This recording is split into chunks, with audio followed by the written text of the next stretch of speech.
Hey everybody, JD here with another Gray Man Urban Survival Topic Online. I thought I'd do a nice outside video for you today.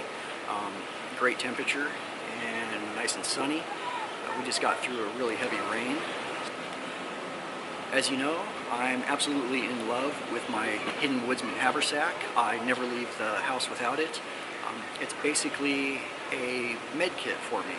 Trauma, heavy bleeding, sprains, broken bones.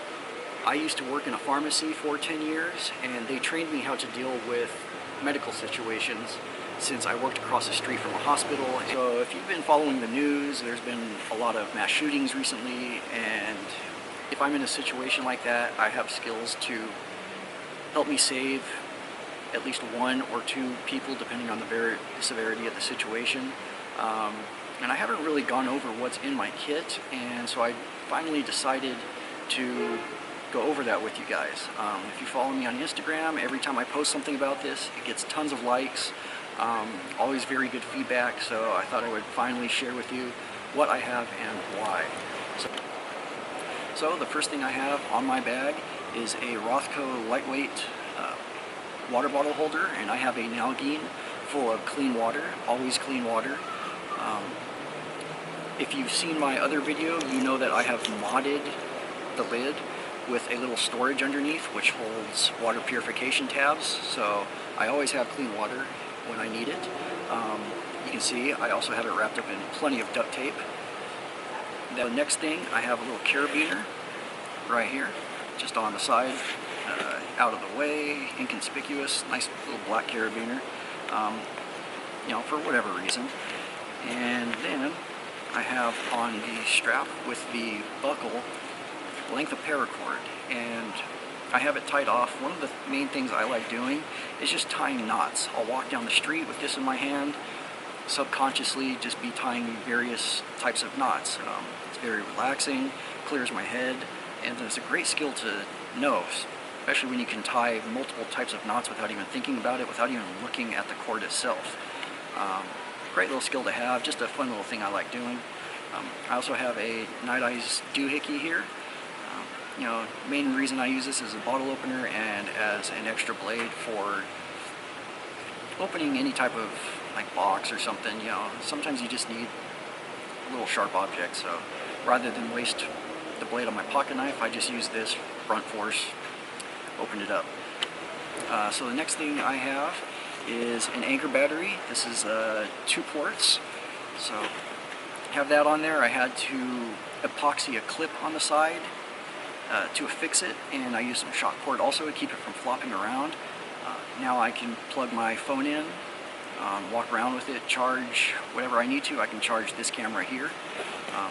So that's that. Good little thing to have. The 2 ports is just in case I need to charge my phone and somebody else that I run into, they need to charge theirs. You know, just kind of something for everybody. Move this down. Okay, so we open up the Hidden Woodsmen Haversack. I got my little Mandalorian patch. Behind the patch, I have a really heavy-duty safety pin, also known as a diaper pin. Very, very heavy-duty version. So I just keep that right there. You never know when you might have to use that. Inside the zippered compartment, I have my 2 charging cables. I use the black one for my phone, and I use this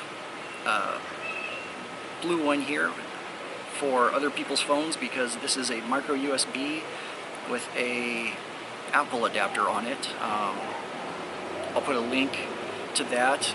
It works great. You know, you just pop it on there. Suddenly, in case you run into somebody with an Apple phone, they can charge theirs. These little ties here, the black and the blue one, are from Night Eyes also. They make great products. So these are nice little gear ties. They wrap around your USB and keep everything nice and organized. So there's those. I keep a few zip ties in here. I don't want to pull them all out. It's kind of a pain. And I also keep some gum, because I'm always chewing gum. You know, I've got to keep those teeth clean after you eat a meal. Have a little hand sanitizing wet wipe. This is PDI Sandy Hands. So there's that, and that's pretty much all I keep in there. So not really important what I keep in here, but I just don't want anything to fall out. So we go into the next section, which is an easy access little flap here behind the zipper pocket, and this is where my super emergency supplies are, I guess you can say.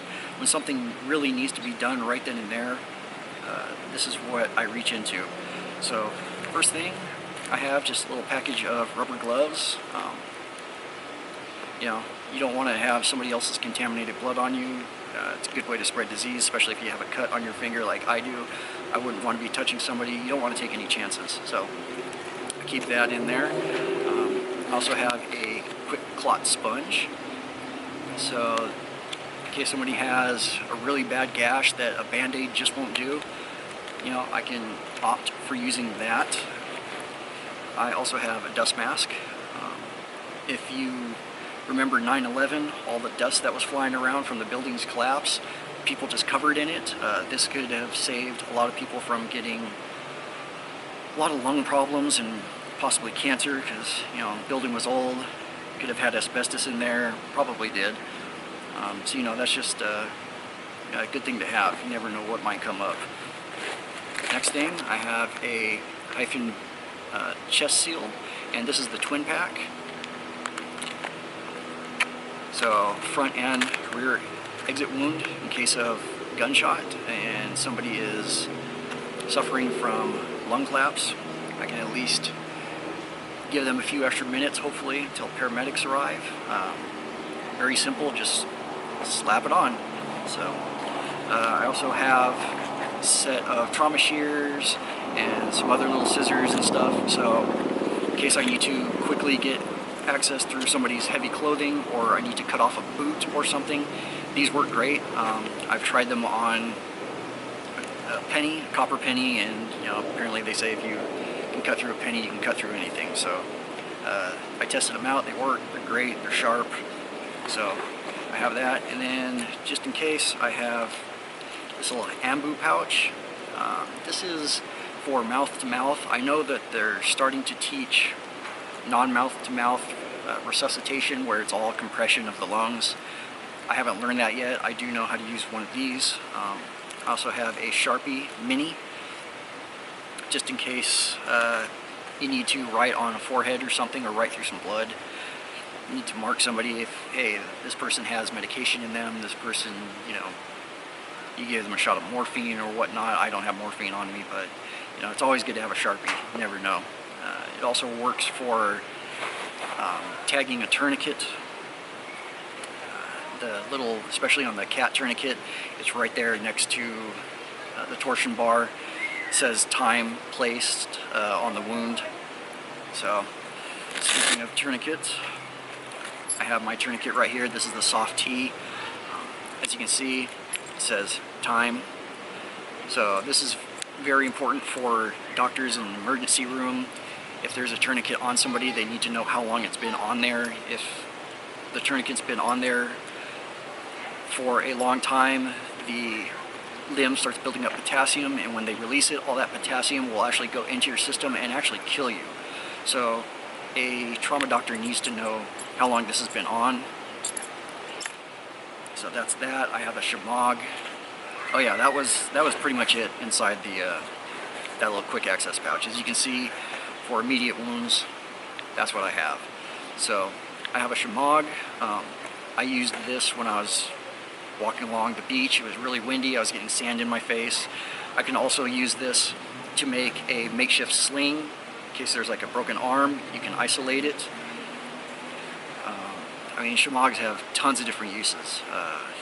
You know, if you absolutely had to, you could soak up some blood with that. I wouldn't recommend it because it's pretty porous, but, you know, you make do with what you have.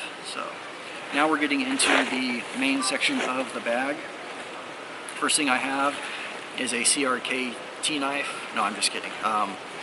This is just the box for it. I don't have the knife with me. But inside here, I actually have 2 of those instant cold packs. This can be used for keeping swelling down, or in case somebody is overheating, you can put it on their neck. Use the shamog to lightly tie it around the neck. Try to get that body temperature down. You want to put it on the carotid artery. You know, so I mean, there's multiple uses, and since they are instant cold packs where you you break the little seal inside and they instantly get cold. I put it inside a nice sturdy box because I really don't want these things to be activated in here, when I'm moving around or whatnot. So the CRKT box worked perfect. I have 2 of them in there. So next thing, I just have some medical gauze. I have 2 Israeli bandages, 6 and 4 inch. I put these just in easy access bags. I don't care about sterility. If I'm trying to keep somebody from bleeding out, I would rather have these quick access. Plus, if you're dealing with blood and your hands are covered in blood, your hands can be super slick. And if you opened one of these Israeli bandages, you know that there's 2 packages, the outside foil package and the shrink wrap package inside. If you're bloody, you might not be able to get a good grip on that. So I pulled them out, have them just in quick open, like Ziploc style bags.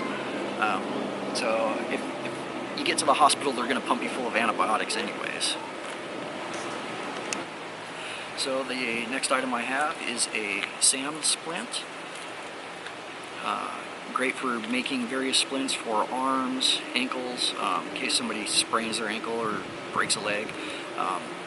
Very, very good. You can cut these to fit and just very good at mobilizing. You can also use it with the shemagh to really wrap it down tight.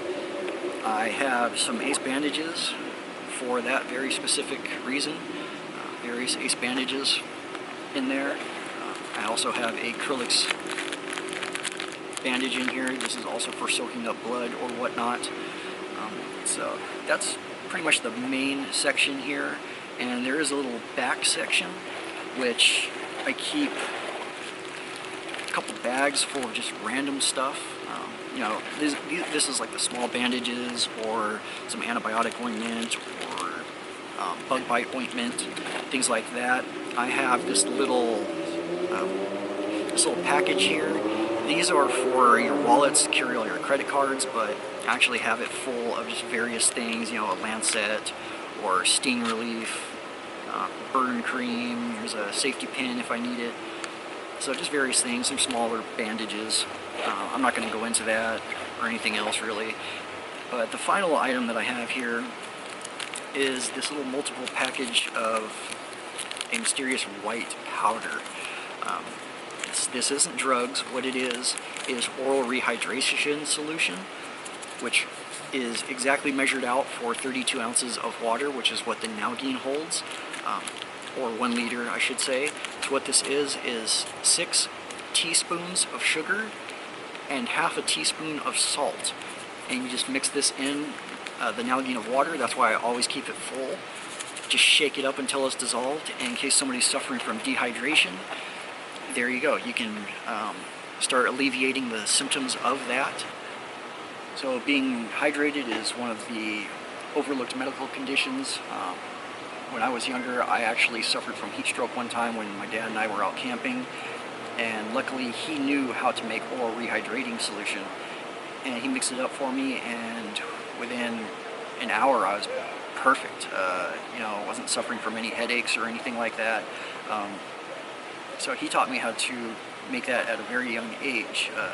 Luckily, that could have been some serious health problems. We were up in the mountains.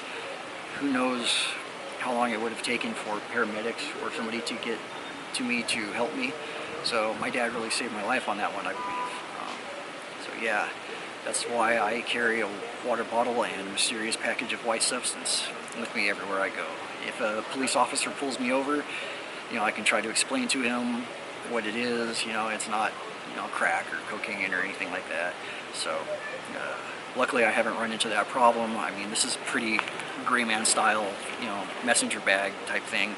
So, haven't had any issues yet. So, but hopefully you guys see something here that maybe you don't have, or maybe it clicked a few things in your brain, like, hey, I should really start making something like this to carry with me every day, because you never know when an accident might happen,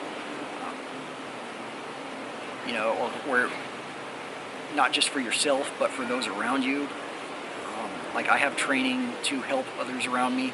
You should always get medical training. I believe it's one of the prepper skills that a lot of people overlook, and it's so simple. I mean, You know, it doesn't take much to use this stuff properly. It's crows like flying right above me. Yeah, it doesn't take much training to use these sort of things properly, but if you try to use something without the training, some of these things are, I wouldn't say impossible, but you can really screw something up and maybe cost somebody their life. And you really don't want to do that, right? So get some training. It's not that hard. There's YouTube videos. Get hands-on training. You know, don't just have an Israeli bandage inside its original package. You know, get an extra one. Play with that extra one. You know, get training. Use it on yourself. Use it on other people. Use it for various compressible and non-compressible wounds. See how they react and whatnot. Like what situation requires what particular thing. What can I do with an Israeli bandage that I can't do with a tourniquet? You know, things like that. So get medical training. You can save your life, it can save your family's life, it can save a stranger's life. You know, who knows? So if you like this video, be sure to click like, share, and subscribe. That would really help my channel out a lot. I'd really appreciate that. And if you follow my example on how to build a trauma medical kit, you're definitely going to be doing it with gusto.